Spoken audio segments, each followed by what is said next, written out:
This is an M-rated game, so viewer discretion is advised.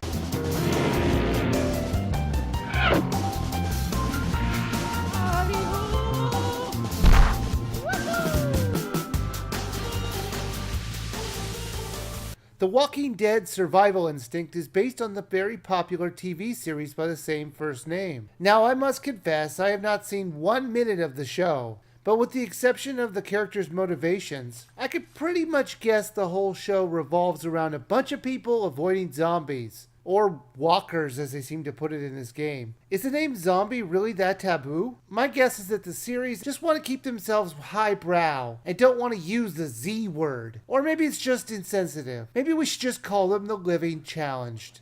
Now, this isn't the first time that I've reviewed a game without any knowledge of the backstory behind it. I did it with my Harry Potter Order of the Phoenix review, as I've never read those books at the time. And I really found myself to be the most unbiased reviewer on that game, since I didn't have any expectations on how the story should flow, or be disappointed that there isn't any character in it that I would like. And I felt that was the same with this game as well. There is some really fun gameplay in here, but the problem is getting to it. I guess it'll depend on the kind of gameplay that you're expecting. If you want slow, repetitive, yet challenging gameplay, you really might enjoy this game. If you want a run and gun, action galore type gameplay, this is not the title for you. Now, the graphics look great for a Wii game. It's everything you might expect. The problem is, this is a Wii U game, and it's very ugly for a title for that system. The levels that you explore are drab and unappealing. I get this is a world completely destroyed, but there is no reason for the low-res graphics.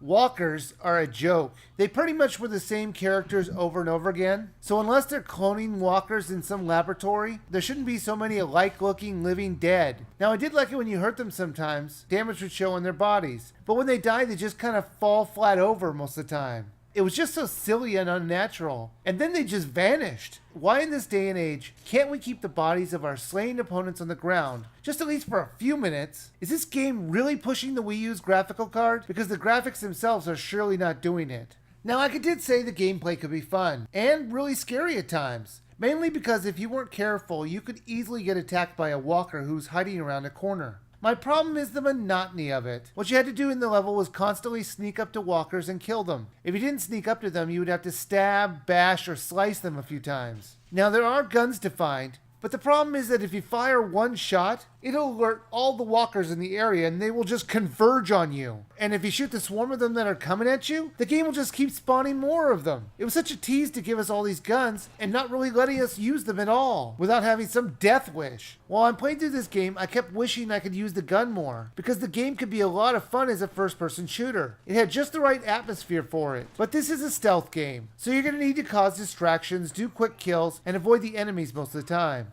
As you're traveling from one level to another, you're going to need to drive there. You're going to need to choose if you're going to take a back road, a street, or a highway. They each have their own perils. For example, if you take the fast route and take the highway, there's a good chance that you'll break down and need to find something to fix your car, which means dodging walkers to find an object that is somewhere on the smaller level map. There are multiple paths for you to explore, and if you decide to go exploring, you can really find some more supplies or even more survivors. These survivors can be helpful between missions to find gas, food, or ammo. The problem is that the car or truck can only hold so many people, because we all know when the dead roam the earth, people are still following the safety belt rules. So you will often have to decide who's the better companion for you. And I thought that was a really cool idea. Now, the game controlled alright. I did have some problems doing the one-hit kills. It should be as easy as hitting a button at the right time, but it never quite worked right. Even the attacks as simple as sneaking up behind someone and stabbing them in the head would occasionally not work for no reason. Now, I want you to know this is a very hard game, mostly for the reasons I've already talked about, not being able to use a gun without inviting a bunch of walkers on you. If you want a challenge, this game will definitely give it to you.